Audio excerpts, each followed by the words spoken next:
Be ready. 5 seconds.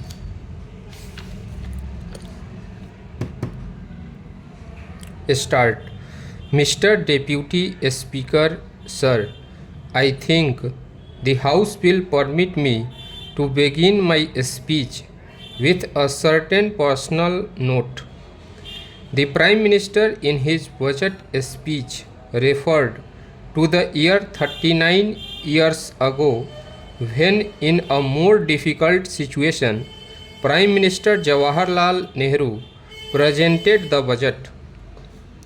The House will remember that at that time it was an unprecedented shake-up in the Finance Ministry in which the Finance Minister, the Principal Finance Secretary, the Chairman of the LIC and other senior ministers and secretaries had to leave just a few weeks before the budget.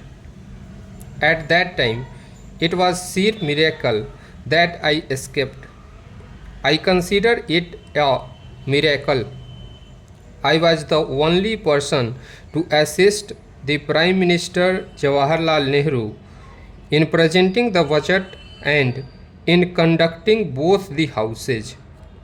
It is a matter of great honor and privilege which I recollect after 29 years that Prime Minister Nehru commended the work that I humbly did to assist him in those difficult times.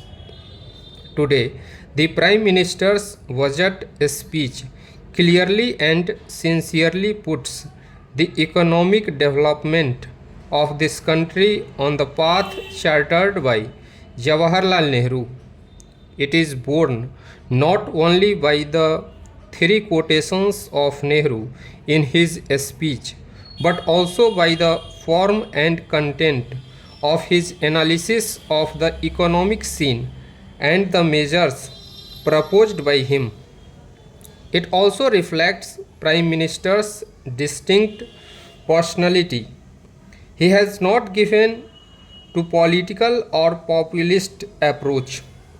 He acknowledges the seriousness of the challenges on the economic front and reveals an attempt to respond to them with utmost seriousness. His speech distinguishes itself by his honesty of purpose and seriousness of the proposals that he has made. His budget speech also clears several myths.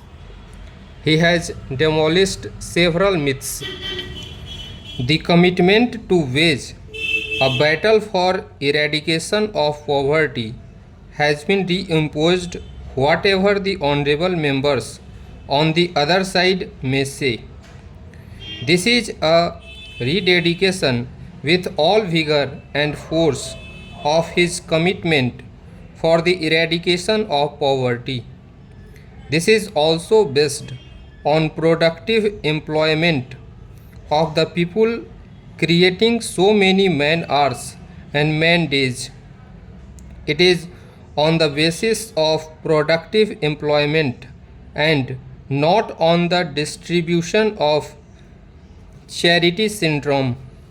All these proposals are linked to productivity, employment, and growth because there is an inescapable link between growth, employment, and productivity.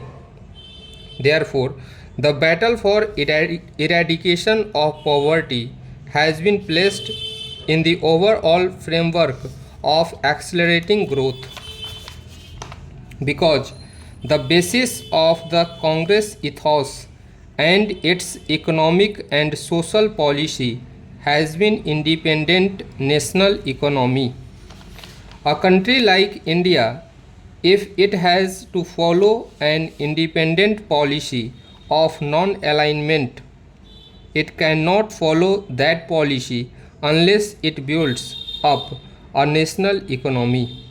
It should be an independent national economy based on social justice, commitment of socialism, democracy and secularism which Jawaharlal Nehru put forward and behind which in parliament and in the country there was a national consensus. Our consensus Prime Minister, when he talks of the unity and independence of the country, threats from outside, and the economic imperialism that is threatening the development of independent economy, the emphasis you will find is on public sector, building up the rural sector, growth and social distribution, and on that basis building an economy based on self-reliance and not dependent on foreign capital assistance. The fact is that India is a shining example in the present day world when you have an adverse international economic environment, when economic assistance is going down, the multilateral assistance is cut down, the IDA aid is cut down, and policies are framed all round so that our export trade development and our export promotion is faced with greater difficulty.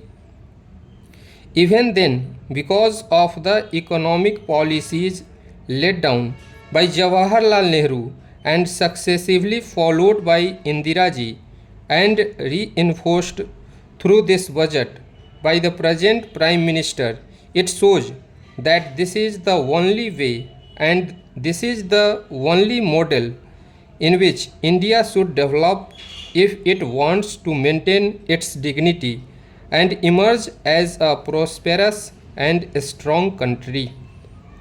So this myth is demolished that this budget is anti-poor or anti-growth or this budget is anti-social justice.